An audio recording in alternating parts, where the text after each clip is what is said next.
لیکن اصل علم جو ہے وہ ہے علم الحقائق.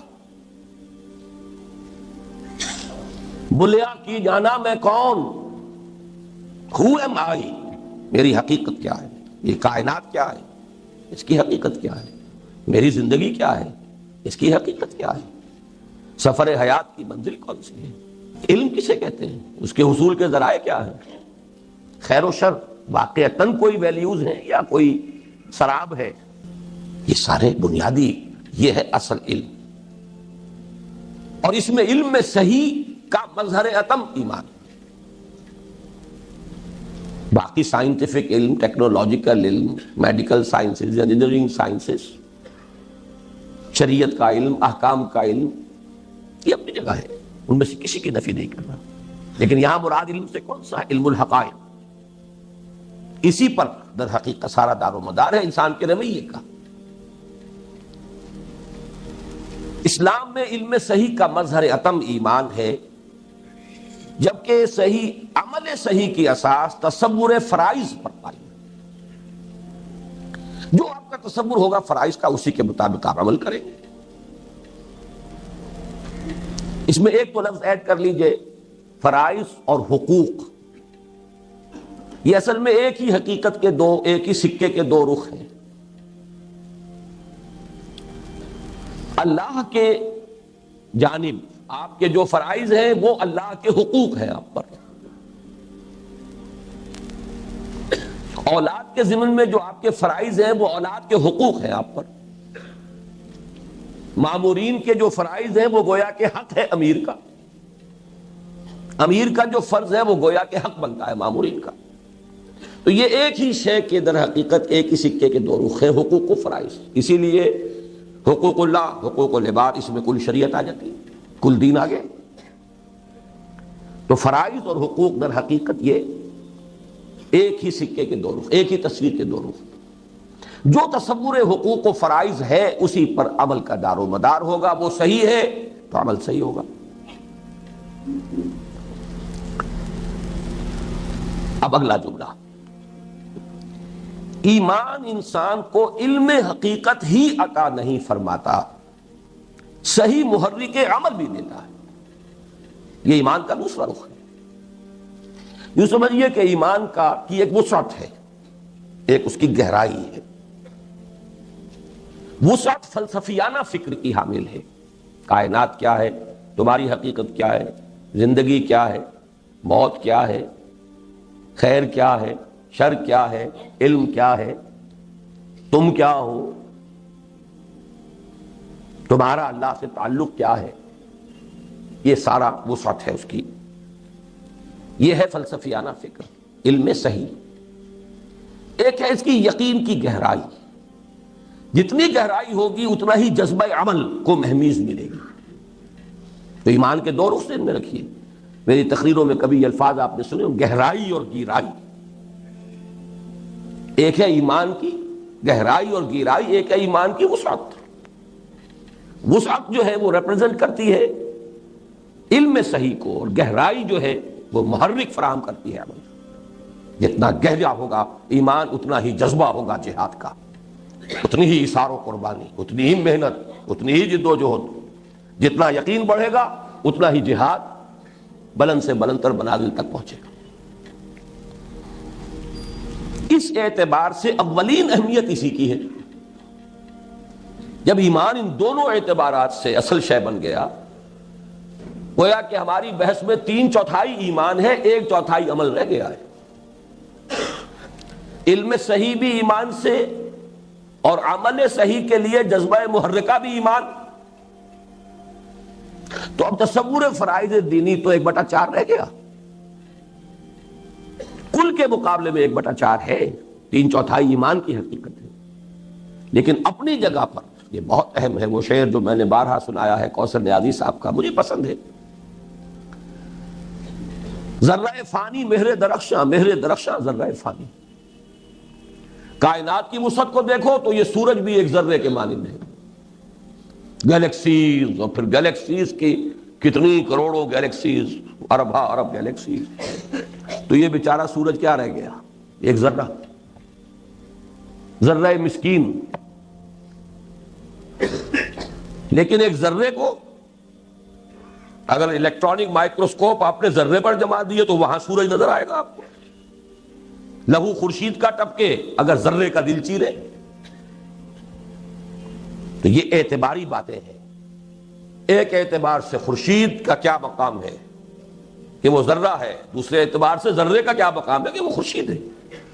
اسی طرح کل کے اعتبار سے ایمان کے مقابلے میں یہ تصور فرائض دینی کی اہمیت بہت کم ہے.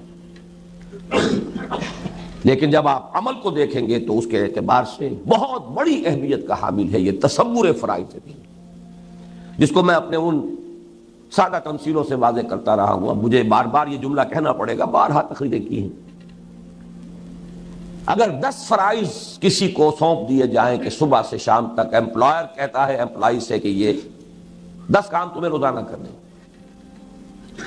اگر کسی حادثے کے باعث وہ 7 بھول جائے، صرف 3 یاد رہ جائے، تو تمام تر خلوص و اخلاص اور محنت و مشقت کے باوجود ایک لفظ نوٹ کیجئے، خلوص و اخلاص بھی کامل، محنت و مشقت بھی کامل، لیکن جو کچھ کرے گا وہ 3 فرائض کے ضمن میں ہوگا، باقی 7 کے ضمن میں 0. وہ تو یاد ہی نہیں رہے گا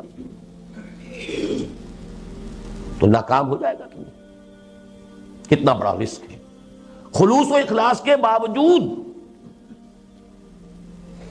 اور پوری محنت و مشقت کے علی الرغم ناکام. تو فرائض دینی کا اپنے جگہ پر یہ تصور جو ہے وہ بہت اہم ہے. چنانچہ ایمان کی ماہیت، اس کی تفاصیل، اس کے درجات، اس کے حصول کے ذرائع اور اس کے لوازم و ثمرات اہم ترین موضوعات ہیں. میں نے جب 3/4 اس کو قرار دیا ہے تو اہم ترین موضوعات تو وہی ہیں. پھر گن لیجئے، ایمان کی ماہیت، اس کی تفاصیل، اس کے درجات، اس کے حصول کے ذرائع اور اس کے لوازم و ثمرات، یہی موضوعات ہیں جن پر اس سال کی جو محاضرات قرآنی ہیں ان پر گفتگو ہوگی 5 خطبات میں. میرے نزدیک اس موضوع کی جو اہمیت ہے آپ کو معلوم ہے، کتنے مواقع پر میں نے ان موضوعات پر تقریریں کی. لیکن یہاں نوٹ کیجئے، لیکن موجودہ محاضرات میں اصل بحث ان پر نہیں بلکہ تصور فرائض دینی پر ہے. یہ محاضرات کا لفظ آ گیا تو اب اس کا پس منظر نوٹ کر لیجئے، جو کہ سرور پر لکھا ہوا ہے. مارچ 1985 میں اسی مسجد ہال میں 6 روز تک مسلسل یہ تحریر تھی میری جو موضوع گفتگو رہی.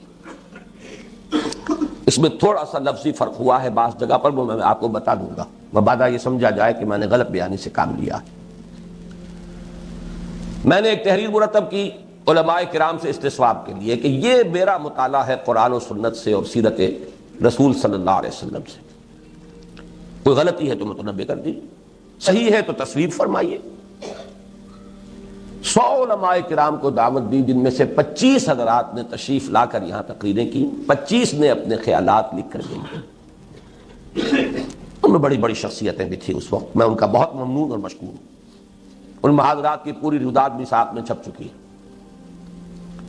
میں اس میں شریک رہا تھا صرف سامع کی حیثیت سے. میں نے ایک حرف، صرف ایک استثناء ہوا تھا، ایک مقرر سے ایک سوال کیا تھا بس، مولانا وحید الدین خان صاحب سے، باقی ایک حرف میں نہیں بولا. میں سامع تھا اور سارے رفقا سامع تھے. میں نے اپنے گلے کی بھیڑوں کو بعض اعتبارات سے یہ لفظ صحیح کہہ رہا ہوں، بھیڑیوں کے سامنے پیش کر دیا تھا،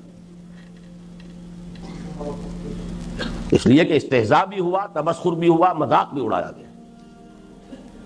لیکن میں نے رفقا جو اس میں تھے انہیں یاد ہوگا پہلے بڑی بریفنگ کی تھی. ان کا ادب ملوز رکھنا ہے، یہ ہمارے مہمان ہیں، بات پسند آئے نہ آئے سکون سے سننی ہے، صرف آپ لوگوں کو سوالات کا حق حاصل ہوگا، وہ بھی پورے ادب کے ساتھ. باقی مجھ پر جو بیتے بیتے جھیلیے، میں بھی جھیلوں گا، آپ بھی جھیلیں. لیکن میں یہ چاہتا ہوں کہ آپ میرے ساتھ چلیں تو علی وجہ البصیرت چلیں. میں یہ نہیں چاہتا کہ میں آپ دوسروں کے اثرات سے آپ لوگوں کو بچا بچا کے رکھوں. تو بچا بچا کے نہ رکھ اسے، تو ڈنکے کی چوٹ چاہتا ہوں کہ آئیں علماء اور بات کریں، گفتگو کریں، میری غلطی مجھ پر واضح کریں. میرے سامنے وہ آیہ مبارکہ ہمیشہ بڑی اہمیت کی حامل رہی ہے. قل ھذہ سبیلی ادعو الی اللہ علی بصیرۃ انا ومن اتبعنی. کہہ دو اے محمد صلی اللہ علیہ وسلم یہ میرا راستہ ہے، میں اللہ کی طرف بلا رہا ہوں، علی وجہ البصیرت، اندھیرے میں ٹامک ٹوئیاں نہیں مار رہا ہوں، نہ میں نہ میرے ساتھی جو میرا اتباع کر رہے ہیں. تو مجھے بھی ایسے ساتھی درکار ہیں جو علی وجہ البصیرت میرا ساتھ دیں. بہرحال اس میں جو کچھ ہوا وہ اپنی جگہ پر ہے، اس سے مجھے فائدے بھی ہوئے، بعض جزوی اصلاحات ہوئی، بعض وضاحتیں مجھے کرنے کا موقع مل گیا، اس میں کچھ نہ کچھ لفظی تبدیلیاں میں نے کی ہیں. یہ نیٹ اور بہت بڑا فائدہ جو مجھے حاصل ہوا. تو اس لیے یہاں ذکر آیا ہے کہ ان موجودہ محاضرات میں اصل بحث ان پر نہیں بلکہ تصور فرائض دینی پر. الحمدللہ کہ تقریباً تمام مکاتب فکر کے کبار علماء نے تصویب کی پوری کہ بات صحیح ہے. تفصیل تو پھر اس روداد میں پڑھیے کہ جو میں شائع کر چکا ہوں. یہاں بھی پھر ایک ترمیم ہے جو میں اب کر رہا ہوں. فرائض دینی ان کو میں نے صرف ان 3 چھتوں تک رکھا ہے محدود اس تحریر میں. بنیاد کو میں نے فرض سے تعبیر نہیں کیا. اس کے بعد میں نے اس میں ایک ترمیم کی ہے اور وہ یہ ہے کہ اولین فرض ہے تحصیل یقین کی جد و جہد. یہ بھی فرض ہے. اس لیے میں نے آج 2 ہی آیتیں پڑھی ہیں شروع میں. سورہ نساء کی آیت یا ایھا الذین آمنوا آمنوا باللہ ورسولہ والکتاب الذی نزل علی رسولہ والکتاب الذی انزل من قبل. اے ایمان والو ایمان لاؤ اللہ پر اور اس کے رسول پر اور اس کتاب پر جو اس نے اپنے بندے پر نازل فرمائی ہے، اپنے رسول پر صلی اللہ علیہ وسلم، اور اس کتاب پر جو پہلے نازل فرمائی. تو آمنو یہاں فعل امر ہے. باقی یہ کہ سورہ حدید کے میرے درس میں بھی آیت نمبر 7 آمنوا باللہ ورسولہ وانفقوا میں عرض کرتا رہا ہوں کہ یہاں مخاطب کافر نہیں ہے، مسلمان ہے. اس پوری صورت میں مخاطب کافر ہے ہی نہیں، مسلمان ہے. تو اسے بھی ایک فریضے کی حیثیت سے ذہن میں رکھیے. یہ بھی فرض ہے، اولین فرض یہ ہے. البتہ یہ ہے کہ یوں سمجھیے اب میں نے اسے تعبیر کیا ہے اندر کی کھدائی. ایمان تو اندر ہے نا. اگر آپ کو یہ 3 منزلہ عمارت بنانی ہے تو نیچے بنیاد بھی تو اتنی ہی گہری لے جانی ہوگی. اور یہ بھی نوٹ کیجئے کہ بعد میں بنیاد گہری نہیں ہو سکتی. آپ نے بنیاد ڈالی 1 منزل کی، بنا دی 3 منزلیں تو گرے ہی گرے عمارت، دھسے ہی دھسے. اگر 3 منزل کا آپ کا ارادہ ہے تو اتنی ہی گہری آپ کو پہلے بنیاد ڈالنی پڑے گی. تو معلوم یہ ہوا کہ یہ اندر جو کھدائی کرنی ہے ایمان کی گہرائی کے لیے، تو یہ تو سب سے پہلا کام تو یہی ہوگا. تو اسے بھی فرائض کی فہرست میں شامل کیجئے. لیکن یہ کہ یہ جو سپر سٹرکچر ہے زمین کے اوپر، اصل میں اس موضوع اس تحریر میں ان 3 لیولز پر گفتگو ہوئی. اب آئیے 3 اساسی فرائض. اس کو آپ نوٹ کر لیجئے کہ اس کے بعد ہے 3 لوازم. 3 × 3 6. اساسی فرائض اور لوازم میں کیا نسبت ہے؟ اس کی تشبیہ اور تمثیل بہت سادہ. اصل فرض نماز ہے، نماز کے لیے وضو لازم ہے، وضو کے لیے پاک پانی لازم ہے. اگر حالات کچھ ایسے ہیں مجبوری ہے تو پاک مٹی سے تیمم لازم ہے، وہ قائم مقام ہو جائے گا وضو کا. اب یہ درجہ بدرجہ فرض کیا؟ اصل فرض ہے نماز پڑھنا، لیکن پھر یہ کہ وضو بھی تو فرض ہے، پھر وضو میں فرائض ہے. فلاں کام چھوٹ گیا تو وضو ہوئی نہیں. اس اعتبار سے یہ 2 لفظ اب ذہن میں رکھ لیجیے، اساسی فرض اور اس کے لوازم. تو 3 اساسی فرض اور 3 لوازم، یہ میری اس سوچ کا خلاصہ ہے. ایک مسلمان کے اساسی دینی فرائض 3 ہیں. نمبر 1، سادہ ترین الفاظ میں، ابھی اصطلاحات سے بالکل علیحدہ صرف نظر کر لیجئے. ایک یہ کہ خود صحیح معنی میں اللہ کا بندہ بنے. یہ میری سن 51 کی تحریر میں موجود ہے، یہاں آپ دیکھ لیں گے یہ تینوں فرائض کا تصور۔ پہلا، خود اللہ کے بندے بنو، صحیح معنی، لیکن اس کے لیے اصطلاحات 4 ہیں بنیادی۔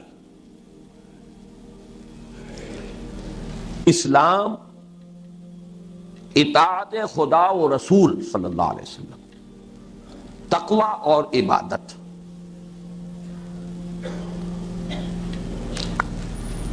ان میں ایک اضافہ آپ یہاں کر لیجئے، ان میں ایک بڑا گہرا معنوی ربط ہے۔ اسلام پہلا قدم ہے، اس کے معنی ہے to give up resistance, to surrender.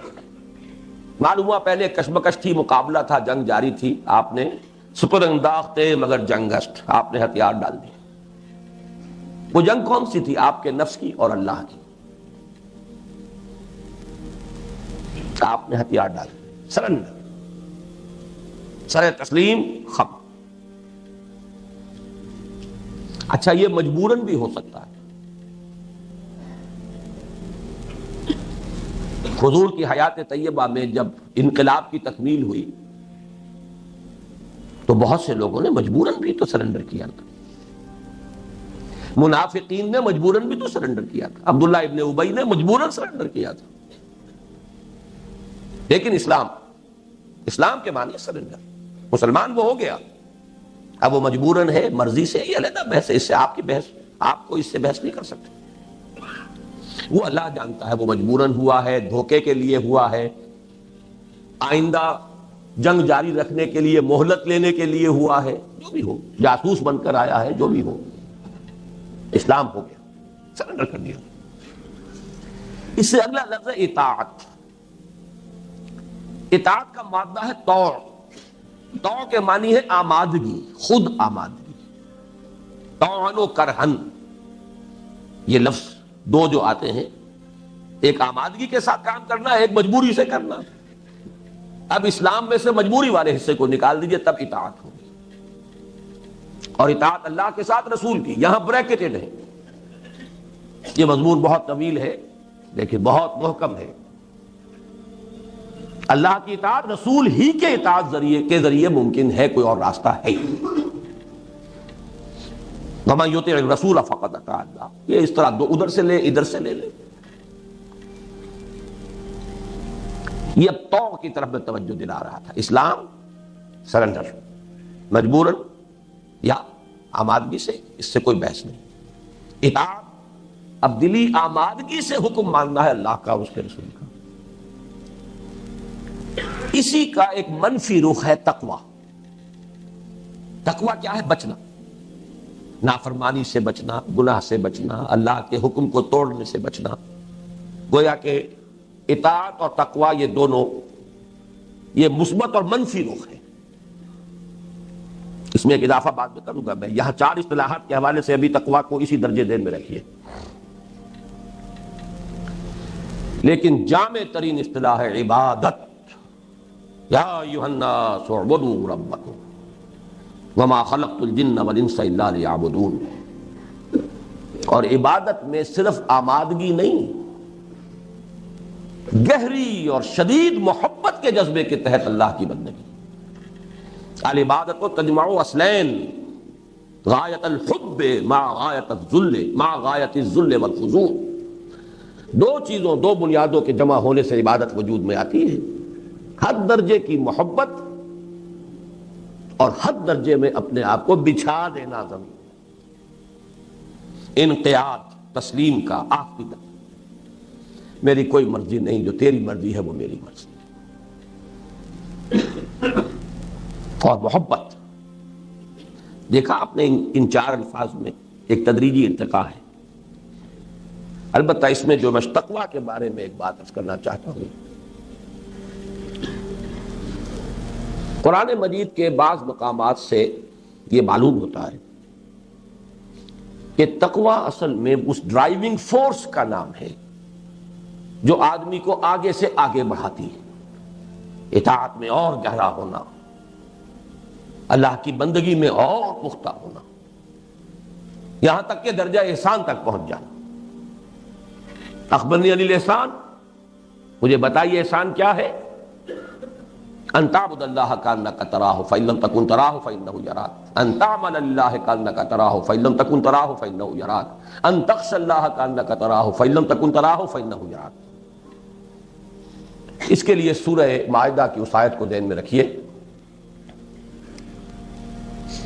لیس علی الذین آمنوا وعملوا الصالحات جناح فیما طعموا، وہ لوگ جو ایمان لائے جنہوں نے نیک عمل کیے ان پر کوئی بوجھ نہیں ہے، کوئی الزام نہیں ہے ان چیزوں کے بارے میں جو پہلے کھا پی چکے، جب تک شراب حرام نہیں ہوئی تھی، چاہے آپ نے گیلن کے گیلن پیے ہوں، کوئی حد نہیں، آپ کو تشویش اپنے آس پاس نہ آنے دو۔ یہاں سے اذا اتقوا وآمنوا وعملوا الصالحات ثم اتقوا وآمنوا ثم اتقوا واحسنوا واللہ یحب المحسنین، یہاں آپ نے تقوی کی تکرار دیکھیے، یہ تقوی ڈرائیونگ فورس ہے۔ ثم اتقوا، اور پہلا ایمان وہ ہے جس کے ساتھ عمل کو علیحدہ ذکر کیا ہے۔ ثم اتقوا اذا اتقوا وآمنوا وعملوا الصالحات ثم اتقوا وآمنوا، اب اگلا ایمان کا مرحلہ وہ ہے جہاں عمل خود بخود اس کے اندر شامل ہے، علیحدہ کیٹیگری رہی نہیں۔ ثم اتقوا واحسنوا، پھر اور تقوی اور احسان۔ اس کے حوالے سے میں عرض کر دوں، مولانا مودودی کی ایک بڑی قیمتی تحریر ہے، تحریک اسلامی کی اخلاقی بنیادیں، ان میں انہوں نے اسلام، ایمان، تقوی اور احسان 4 چیزیں بیان کی۔ میں یہ چاہتا ہوں کہ اس کی بھی تصحیح ہو جائے۔ حدیث جبرائیل میں 3 ہی آئی ہیں، اسلام، ایمان، احسان۔ تقوی در حقیقت کوئی علیحدہ مقام نہیں ہے، تقوی تو وہ ڈرائیونگ فورس ہے کہ جو ایک پہلی منزل سے دوسری، دوسری سے تیسری تک انسان کو لے جاتی ہے۔ یہ آیا مبارکہ سورہ مائدہ کی نہایت اہم۔ اسلام ایک مقام ہے، جیسے آپ کو معلوم ہے سلوک میں مقامات، اسلام ایک مقام ہے، اور اونچا مقام ایمان ہے، اور اونچا مقام احسان ہے۔ تقوی کسی مقام کا نام نہیں ہے، بلکہ حدیث جبرائیل کے حوالے سے جتنے بھی اس کے ورشنز ہیں ہمارے پاس، ان سب میں وہی 3 چیزیں۔ اسی اعتبار سے یہاں بھی میں نے یہ وضاحت کر دی، تقوی ایک زیادہ گمبھیر اصطلاح ہے، لیکن یہاں جو 4 اصطلاحات کے رب میں میں لایا ہوں، اسلام، اطاعت، تقوی، عبادت۔ اب آگے چلیے، یہ کیفیات انسان میں ہمہ تن، ہمہ وقت اور ہمہ وجوہ مطلوب ہیں، نہ کہ جزوی یا جز وقتی۔ اس کے ایک لفظ پہ شرح کرنی پڑے گی آپ کو۔ مطلوب جو مقام ہے اس کا ذکر ہو رہا ہے، مقام بندگی تو یہی ہے، ہمہ تن، ہمہ وقت، ہمہ وجوہ۔ جز وقتی آپ بندگی نہیں کر سکتے، جز وقتی ملازمت کر سکتے ہیں، وہ امپلائر امپلائی ریلیشن شپ اور ہے، جز وقتی ہمہ وقتی۔ اللہ کی بندگی جز وقتی نہیں ہو سکتی، نہ جز وقتی نہ جزوی، کچھ مانیں گے کچھ نہیں مانیں گے۔ افتؤمنون ببعض الکتاب وتکفرون ببعض فما جزاء من يفعل ذلك منكم الا خزي في الحیاۃ الدنیا ویوم القیامۃ یردون الی اشد العذاب۔ بارہا آپ نے یہ آیتیں سنی ہیں، ترجمے سنے ہیں، میں وقت نہیں لے رہا، صرف یہ کہ ٹانک لیں ذہن میں کہ یہ در حقیقت ایک جملہ جو ہے اس کا تعلق اس سے، یہ کیفیات انسان میں ہمہ تن، ہمہ وقت اور ہمہ وجوہ مطلوب ہے، نہ کہ جزوی یا جز وقتی۔ الا، استثناء یہاں بھی ہوگا، جیسے وہاں نوٹ کر آیا ہوں استثناء۔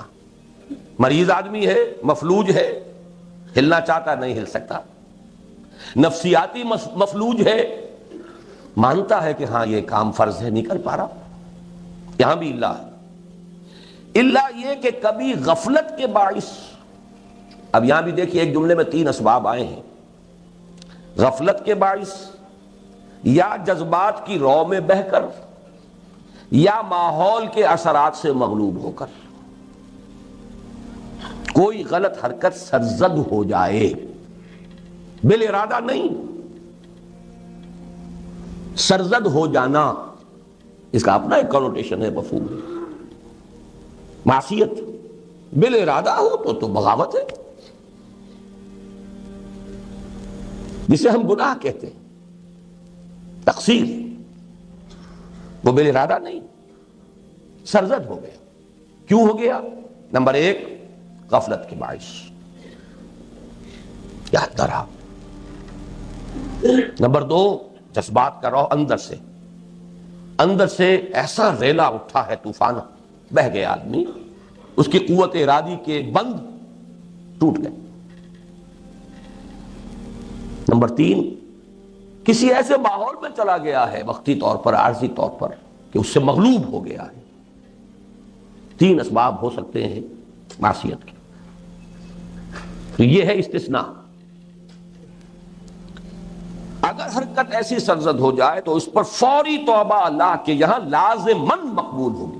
یہ لازماً انڈر لائن کر لی، سورہ نساء کی آیت نمبر 17، 18 بھی نوٹ کر لیجیے۔ انما التوبۃ علی اللہ للذین یعملون السوء بجہالۃ ثم یتوبون من قریب۔ یہاں لفظ فوراً کیوں آیا؟ فوری طور پر، ڈیرا ڈال دینا نہیں ہے، اب گر گئے تو پڑے رہو۔ راہ چلتا آدمی پھسل گیا، گرتا ہے تو بجلی کی مانند اٹھتا ہے، اللہ یہ کہ فریکچر ہی ہو گیا، وہ بات دوسری ہے، ورنہ پڑا نہیں رہتا وہاں۔ فوری توبہ ہو، جیسے ہی ریلا گزر گیا جذبات کا، جیسے ہی ماحول کا وہ جو غلبہ تھا وہ رفع ہوا، جیسے ہی غفلت کا پردہ چاک ہوا، ثم یتوبون من قریب، جو لوگ فوری توبہ کر لیں گے، انما التوبۃ علی اللہ، ان کا حق ہے کہ اللہ ان کی توبہ قبول کرے، اللہ نے اپنے اوپر لازم کر لیا ہے توبہ قبول کرنا۔ بہت بڑی ہمارے لیے اس میں نوید، خوشخبری، یہ اپنی جگہ پر ایک بہت مکمل فلسفہ ہے توبہ کا، لیکن یہاں صرف ان الفاظ کی حد تک صرف رکھیے۔ اس کے برعکس اگر جان بوجھ کر کوئی ایک معصیت بھی مستقل طور پر اختیار کی گئی، جان بوجھ کر ایک معصیت بھی مستقل طور پر اختیار کی گئی اور اس پر اصرار ہوا، تو اس سے نہ صرف یہ اصرار سین والا نہیں ہے، میرے والا نہیں ہے، یہ سواد والا ہے، یہ تو اس سے نہ صرف تمام نیکیوں کے ضائع چلے جانے یعنی حبط اعمال کا اندیشہ ہے، بلکہ اس کا خطرہ کہ المعاصی برید الکفر کے مطابق ایمان بالکل زائل ہو جائے اور انسان خلود فی النار کا مستحق ہو جائے۔ یہاں بھی ایک اللہ ہے، اللہ یہ کہ حقیقی اور واقعی اضطرار موجود ہو۔ اضطرار ہے، بھوکا مر رہا ہے، سور کھا سکتا ہے، اضطرار اس کو مردار کھا سکتا ہے۔ لیکن اگر یہ نہیں ہے، اضطرار نہیں ہے، جان بوجھ کر عیش کے لیے، تللوں کے لیے حرام کاروبار، سودی کاروبار، یہ پھر بالکل دوسری شے ہے۔ یہاں وہ آیت نوٹ کیجئے، بلا من کسب سیئۃ واحاطت بہ خطیئتہ فاولئک اصحاب النار هم فیہا خالدون۔ جس نے جان بوجھ کر، کسب کا لفظ آیا یہاں پر، دیکھیے وہ ہے سرزد ہو جانا، یہاں ہے جان بوجھ کر کرنا۔ سیئۃً میں یہاں تنکیر ہے تفخیم کے لیے، چھوٹا گناہ نہیں، بڑا گناہ۔ پھر اس پر اصرار ہے، احاطہ کر دیا، احاطت میں ہی خطیئتہ۔ اس پر اعتراض تھا بعض علماء کو کہ اس میں کچھ خارجیت یا معتزلیت کی بو آتی ہے۔ ہمارے علماء کرام کو بڑی چنتا اور تشویش ہوتی ہے کہ لوگوں کو کہیں کوئی بے چینی لاحق نہ ہو جائے۔ مست رکھو ذکر و فکر صبح گاہی میں اسے۔ یہ ایک عجیب موضوع ہے جس پر ہمارے ایک نوجوان عالم ساتھی اس وقت شاید ہمارا ساتھ چھوڑ بھی رہے ہیں اس ایشو پر، مولانا فیض الرحمان صاحب۔ میں یہاں واضح کر دینا چاہتا ہوں کہ یہاں ایک لفظی اصلاح میں نے ان کے جاننے والے ہیں، میرے بھی کرم فرما ہے، مفتی نظام الدین صاحب کی ایک اصلاح یہاں قبول کی ہے پچھلے سالانہ اجتماع میں، اور ان کے اپنے ہاتھ کی تحریر میرے پاس بطور سند موجود ہے تاکہ سند رہے اور بوقت ضرورت کام آئے۔ یہ الفاظ ان کے ہیں، المعاصی برید الکفر، یہ اصول ہے علماء کے ہاں۔ معصیت ڈاک ہے کفر کی، گناہ کفر کو لاتا ہے، جیسے ڈاکیا آ کے ڈاک دیتا ہے۔ اس کا یہ مطلب نہیں کہ ایک گناہ کیا تو کفر ہو گیا، نہیں، گناہ کبیرہ کا مرتکب بھی کافر نہیں ہے. میں اعلان برات کرتا ہوں اس خارجیت سے. پھر یہ بھی کہ وہ اسلام سے نکل گیا کفر میں داخل نہیں ہوا، یہ معتزلہ کا موقف ہے، اس سے بھی اعلان برات کرتا ہوں. مسلمان رہتا ہے، البتہ اس کے اندر کا ایمان جو ہے وہ یقین قلبی والا ایمان، وہ شے دیگر ہے، اسلام شے دیگر ہے. ان دونوں میں جو گڑبڑ کرتے ہیں، انہوں نے مسلمانوں کو ان کی بے عملی اور حرام خوریوں کے اوپر مطمئن کیا. یہ ساری جو ہے ہماری بے عملی ہوئی نہیں. ان احادیث کا ترجمہ کرنے کو تیار نہیں. یہ ترجمہ نہ کر دینا، واللہ لا یؤمنو واللہ لا یؤمنو واللہ لا یؤمنو، خدا کی قسم وہ شخص مومن نہیں، خدا کی قسم وہ شخص مومن نہیں، خدا کی قسم وہ شخص مومن نہیں. نہیں، یہ نہ کرنا. کہنا خدا کی قسم اس کا ایمان کامل نہیں، خدا کی قسم اس کا ایمان کامل نہیں، خدا کی قسم اس کا ایمان کا. گویا کہ حضور کو تو عربی زبان آتی نہیں تھی. جو مدعی ہے کہ انا افصح العرب،